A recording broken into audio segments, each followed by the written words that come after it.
नमस्कार, स्वागत है आप सभी का प्रश्नकाल के इस अंक में। मैं हूं प्रीति सिंह और मेरे साथ है हमारे संसदीय मामलों के संपादक अरविंद कुमार सिंह। प्रश्नकाल में आपके लिए हम हर अंक में चुनकर लेकर आते हैं संसद सत्र के दौरान पूछे गए अतारांकित प्रश्न। आपको बता दें कि राज्यसभा के 249वें सत्र के दौरान 3973 अतारांकित प्रश्न पूछे गए।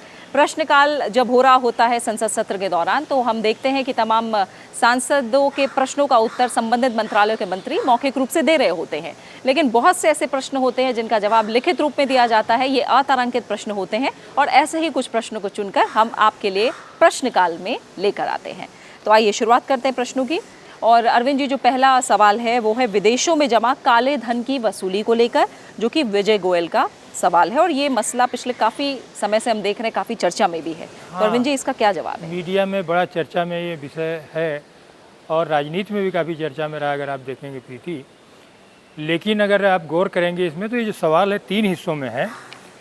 इसमें विजय गोयल ने जानना चाहा कि जो वित्त मंत्री से कि क्या स्विस बैंकों में जमा की गई धनराशि में कमी हुई है। पूछा कि अगर हाँ तो उसका ब्यौरा क्या है, अगर नहीं तो कारण क्या है। तो इसके जवाब में जो वित्त राज्य मंत्री अनुराग सिंह ठाकुर है उन्होंने कहा कि सरकार ऐसे आंकड़े नहीं रखती है। जो है फिर भी हाल के दिनों में जो कुछ मीडिया रिपोर्ट्स आई हैं उनमें बताया गया है कि स्विस बैंकों में जो भारतीयों ने जो पैसा जमा रखने की प्रक्रिया थी वो 2018 में उसमें लगभग 6% तक कमी आई है। यानी पैसा कम हो रहा है, ये मीडिया रिपोर्ट्स के आकलन के आधार पर है। लेकिन सरकार ने जो जवाब दिया प्रीति, बड़ा महत्वपूर्ण यह है कि आयकर विभाग ने जो है, इनकम टैक्स डिपार्टमेंट है, उसने काला धन, अघोषित विदेशी आय और परिसंपत्ति और करारोपण अधिनियम जो है 2015 के तहत 1 जुलाई 2015 से इस अधिनियम के लागू होने के बाद लगातार कार्रवाई की है। और इसका असर ये हुआ कि 30 मई 2019 तक इसमें 384 नोटिसें जारी की गई हैं और 12,260 करोड़ रुपए से अधिक की अघोषित ऐसी संपत्तियां पता चली हैं जिनमें विदेशी परिसंपत्तियां हैं। और इसके अलावा कुछ और कदम ऐसे उठाए गए हैं। और पनामा पेपर लीक एक जो कांड था जिसमें 1500 करोड़ रुपए से अधिक की अघोषित विदेशी संपत्ति का पता चला है। उसके अलावा एक international consortium of investigative journalist है, यहाँ भी इसमें अघोषित विदेशी खातों का 11,010 करोड़ रुपए से अधिक की क्रेडिट का पता चला है। इसमें भी कुछ शिकायतें दायर की गई। तो कुल मिलाकर के कई तरह की कार्रवाइयाँ इस पूरे मामले में की जा रही हैं और काला धन से निपटने के लिए सरकारी स्तर पर कई प्रयास हो रहे हैं। अब ये तो काला धन हुआ, अब एक देश के अंदर जो एक बड़ी समस्या है प्रीति कि जो खतरा बनी हुई प्रमुख बीमारियां हैं, रिपुन बोरा का सवाल है क्या है, कौन सी ऐसी बीमारियां हैं, क्योंकि हम देखते हैं कि कई बीमारियां जिन पर हमने नियंत्रण पा लिया उसकी जगह कुछ नई बीमारियां आ जा रही हैं। क्या कैसी ऐसी बीमारियां हैं जो देश के लिए खतरा बनी हुई हैं? बिल्कुल, ऐसी कई बीमारियों का अपने जवाब में जिक्र किया है मंत्रालय ने। और जो सवाल है रिपुन बोरा का, उन्होंने कहा है कि अब विश्व स्वास्थ्य संगठन यानी WHO द्वारा भारत को 7 बीमारियों के सर्वाधिक खतरनाक विषाणु होने के कारण उनके प्रति सावधान रहने और ऐसी बीमारियों की रोकथाम के लिए कार्रवाई करने की सलाह दी है। अगर हाँ तो इनमें से 3 बीमारियों का क्या एक प्रमुख कारण प्रदूषण है। और इसके अलावा 5 भागों में इन्होंने अपना सवाल पूछा है। इसका जवाब दिया है स्वास्थ्य और परिवार कल्याण राज्य मंत्री अश्विनी कुमार चौबे ने। उन्होंने कहा है कि वर्ष 2018 में अपनी वार्षिक समीक्षा के दौरान विश्व स्वास्थ्य संगठन ने महामारी की रोकथाम के लिए एक अनुसंधान और विकास योजना तैयार करने के लिए विशेषज्ञों की एक बड़ी बैठक आयोजित की थी और ये निर्धारित किया कि जो ये 8 रोग हैं वो जन स्वास्थ्य आपात स्थिति का कारण बनने की संभावना रखते हैं। यानी इनकी रोकथाम करना, इनके लिए दवाइयाँ उपलब्ध कराना, इनके लिए टीके उपलब्ध कराना ये ज़रूरी है, वरना ये महामारी बन सकते हैं एक तरह से। हाँ, कहीं मेडिकल इमरजेंसी ना हो, इसलिए इन बीमारियों को रोका जाए। तो इसमें जो बताया है क्रिमीन कोगो हेमोरेजिक फीवर, और उन्होंने बताया है इबोला वायरस रोग और मार्बर्ग वायरल रोग, साथ ही लॉस फीवर, MERS और SARS। इसके अलावा और बीमारियों का भी जिक्र है, नीपा और हेनिपा वायरल रोग और रिफ्ट वैली बुखार, जीका रोग और डिजीज़ एक्स, ये बीमारियां हैं। तो अभी हाल की बीमारियां हैं, हाल की बीमारियां और कई ऐसी बीमारियां जो दूसरे देशों से आई हैं। तो इसलिए भी इनके संक्रमण का खतरा बना रहता है। तो ये भी कहा है सरकार ने कि ये भी निर्धारित किया गया है कि इन रोगों के लिए प्रभावी दवाइयाँ और टीके उपलब्ध ना होने के कारण इन रोगों के हेतु अनुसंधान और विकास के कार्य में तीव्रता लाने की आवश्यकता है। यानी ज़्यादा से ज़्यादा शोध करा जाए, अनुसंधान किया जाए और टीके और दवाइयाँ उपलब्ध कराई जाएँ। प्रदूषण को इन रोगों के मुख्य कारण के रूप में उल्लिखित नहीं किया गया, यानी ये जो बीमारियां बताई हैं उनमें प्रदूषण इनमें से किसी बीमारी का प्रमुख कारण नहीं है। साथ ही जो कदम है उनका विस्तार से जिक्र किया है अपने जवाब में मंत्रालय की तरफ से। उन्होंने बताया कि राष्ट्रीय कैंसर, मधुमेह या फिर जो दिल से जुड़ी, हृदय से जुड़ी बीमारियां हैं या अटैक हैं, उनकी रोकथाम और नियंत्रण कार्यक्रम राष्ट्रीय स्वास्थ्य मिशन के अंतर्गत कार्यान्वित किया जाता है और इसके उद्देश्यों में मधुमेह और कैंसर सहित आम जो गैर संचारी रोग हैं उनकी समय पर जांच करना, स्वास्थ्य संवर्धन कार्य शामिल है। और हम जानते हैं कि अलग अलग जो राज्य हैं, बल्कि पूरे देश में जो इनको लेकर जागरूकता फैलाने का काम और ज़्यादा से ज़्यादा लोगों तक इनको लेकर पहुंचा जाए और लोगों को जागरूक किया जाए ताकि वो कोई भी लक्षण दिखने पर अस्पताल का रुख करें और अस्पताल इस मामले में पूरी तरह से वहाँ पर सुविधाएं मौजूद हों। इनके लिए कई कदमों का जिक्र अपने जवाब में मंत्रालय ने किया है। तो ये जवाब दिया गया है मंत्रालय की तरफ से और इसमें हम जानते हैं कि कई ऐसे रोग भी हैं जिनका एक खास दिवस भी तय कर लिया गया है ताकि और ज़्यादा जागरूकता फैले इन रोगों को लेकर। तो ये जवाब दिया गया है मंत्रालय की तरफ से अरविंद जी। और इसके बाद हम अगले सवाल की तरफ आ जाते हैं। ये जो सवाल है ये है खाद्य रेगुलेटर के दायरे में खाद्य पदार्थों के निर्यात को लेकर। ये है धनपुरी श्रीनिवास और टीजी वेंकटेश का सवाल। इसका जवाब क्या है मंत्रालय की तरफ से? बिल्कुल, ये जो हमारा जो खाद्य मामलों में जो रेगुलेटर है जिसको FSSAI कहते हैं, जो वो लगातार हमारा जो है खाद्य मामलों की पूरी निगरानी करता है और लगभग हर खाद्य जो है उसके दायरे में है। तो उस तरह से देखेंगे मतलब भारतीय खाद्य सुरक्षा और मानक प्राधिकरण ये लगातार प्रयास कर रहा है और कई तरह के नए इसने कदम उठाए हैं जिससे कि लोगों को, देश के अंदर जो है लोगों को बेहतर जो है खाद्य मामलों में संरक्षा हो सके, सुरक्षा मिल सके।